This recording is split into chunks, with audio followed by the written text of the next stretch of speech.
Hey, Sweet Stick Sonny on the trail. We are at the Little Bighorn National Monument, Hardin, Montana. I've always wanted to visit this place. I love American history. I will see you on the trail.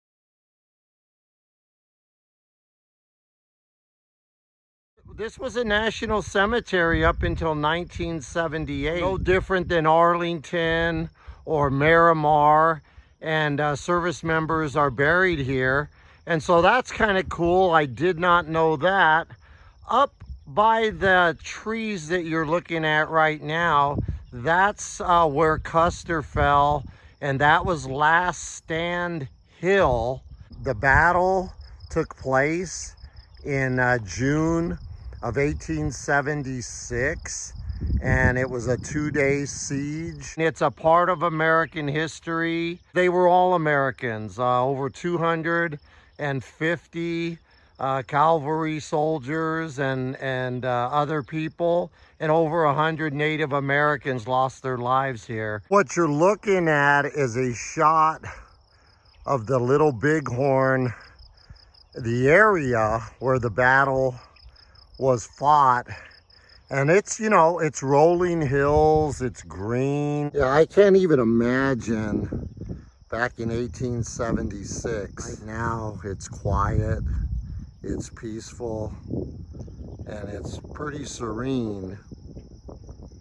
It was obviously the biggest event of the Indian Wars, and it caught everybody's attention. You really get a sense of the place when you walk it, and you know, this is probably going to be about 4 or 5 miles, and these white headstones that you're seeing as I go around, they are where fallen soldiers were found.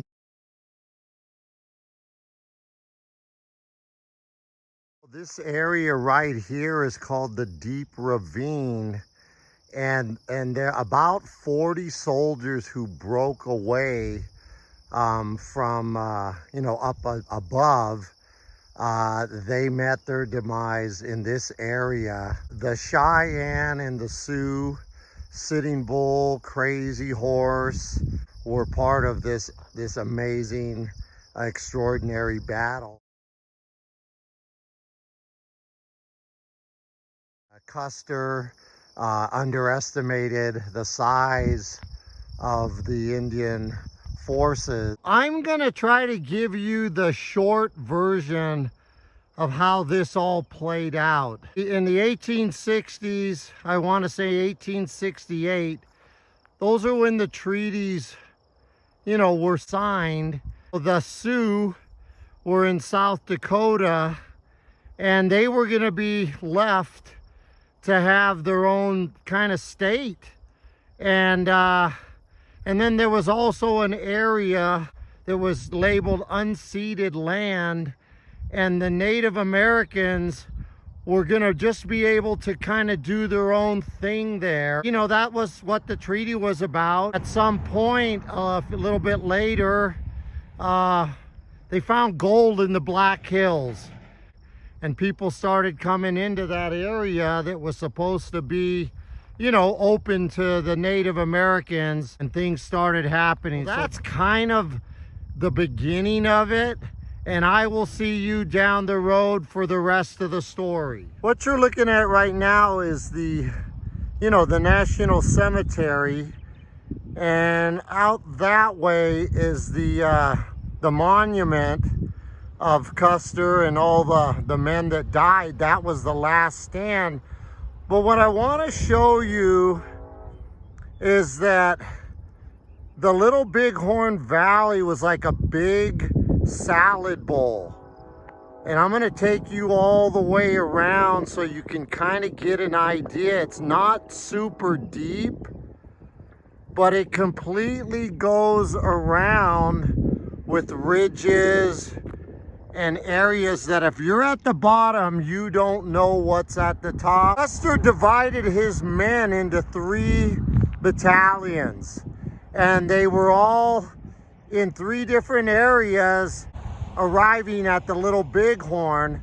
But what he didn't know is that there was an Indian encampment of 7,000 warriors, women and children, Lakota, Cheyenne, and Arapaho, namely Sitting Bull. When he split up his troops, one of his commands attacked the Indian encampment, but of course, you know, there were 7,000, so they were able to escape. And we don't know how many women and children were killed. We'll never know. But that kind of started the whole thing.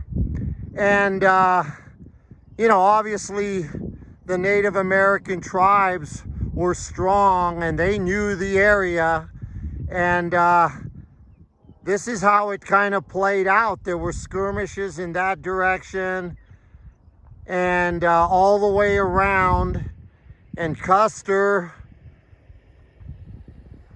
was over in this area, and then he headed down to the ravine, the deep ravine, but he had to retreat back to the last stand. And everything kind of went in a big circle, and they came around, and that's where it ended for him. All three of the battalions actually were all cut off from each other, and you know, they just couldn't get there. The Native Americans had won the battle and had taken care of their dead to protect their land, and the rest is history. So what you're looking at is the grave site at Last Stand Hill, and this is where all the cavalry soldiers were buried. Some have been since removed. And another thing that was interesting is that there were 5 Custers that were killed at the Battle of Little Bighorn. What you're looking at is the Indian Memorial. In 1991, Congress changed the name of the battlefield and ordered construction of the Indian Memorial. It was dedicated in 2003 and completed in 2013. It honors all the Native American tribes, and it is beautiful, it is spiritual, and it really makes you think what might have been.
We just got off the trail.